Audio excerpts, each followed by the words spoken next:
फिर लौटकर भतीजा बुआ के पास आया। बुआ का एक बार फिर पसीज गया दिल। मायावती ने भतीजे आकाश को किया माफ। चंद्रशेखर के डर से आकाश ने माफी मांगी। बहन जी की माफी दरियादिली या मजबूरी? कहा जाता है कि राजनीति में मायावती मंझी हुई खिलाड़ी हैं। उनके अब तक फैसलों और काम करने के तरीकों पर नजर डालें तो सड़क पर संघर्ष करने की जगह बहन मायावती जातीय और सियासी समीकरण पर ज्यादा विश्वास रखती हैं। वो बखूबी जानती है कि तरकश से कौन सा तीर कब निकालना है। यही कारण है कि अब भतीजे आकाश आनंद की बसपा में एक बार फिर से एंट्री हो चुकी है। तो इसके पीछे माफी और मौके के सियासी मायने निकाले जा रहे हैं। सवाल उठने लगे हैं कि आखिर बगावत और पार्टी से बाहर करने के बाद 1 महीने में ऐसा क्या हुआ कि भतीजे पर बुआ का दिल पसीज गया?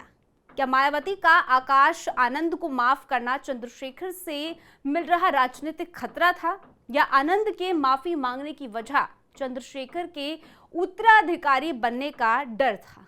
आखिर वजह क्या है, बताएंगे आपको इस वीडियो में। लेकिन उससे पहले आयोन भारत को सब्सक्राइब कर लीजिए।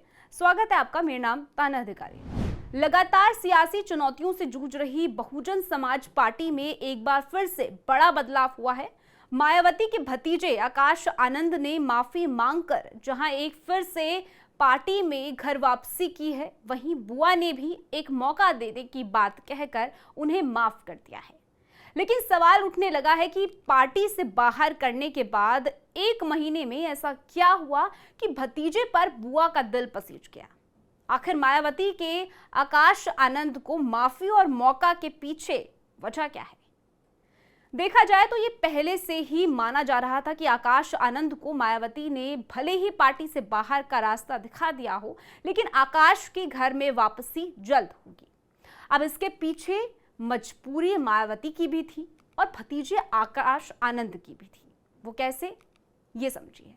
देखिए, आकाश आनंद को पार्टी से बाहर निकालने से पहले मायावती ने उन्होंने उत्तराधिकारी घोषित कर दिया था, लेकिन चंद्रशेखर से मिलती चुनौती का आकाश आनंद को बसपा में वापसी करने को मजबूर कर रहा था। आनंद को यह खतरा था कि कहीं मायावती दलित समुदाय के मजबूत पकड़ रखने वाले चंद्रशेखर को अपना उत्तराधिकारी ना बना दे।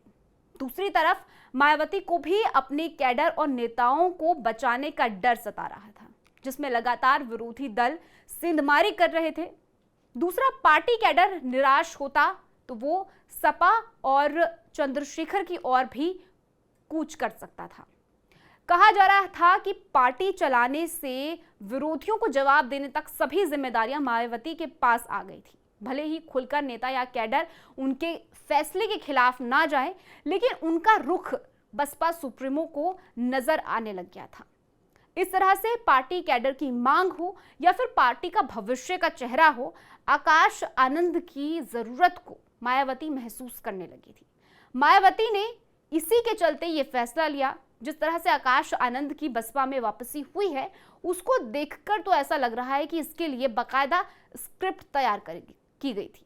जिस तरीके से भतीजे आनंद ने ट्वीट में माफी मांगते हुए ये कहा कि अब वो अपने ससुराल पक्ष की बात नहीं सुनेंगे, उनका इशारा ससुर अशोक सिद्धार्थ की ओर था, जिसके चलते उनको पार्टी से बाहर का रास्ता दिखाया गया था। साथ ही पार्टी में दोबारा वापस लिए जाने की गुहार लगाई। कुछ घंटे बाद मायावती ने उन्हें एक और मौका देने का ऐलान कर दिया। हालांकि बसपा सुप्रीमो ने दोहराया कि वो जीते जी किसी को भी अपना उत्तराधिकारी नहीं बनाएंगी। साथ ही आकाश आनंद के ससुर अशोक सिद्धार्थ को पार्टी में दोबारा लेने से भी साफ इनकार कर दिया।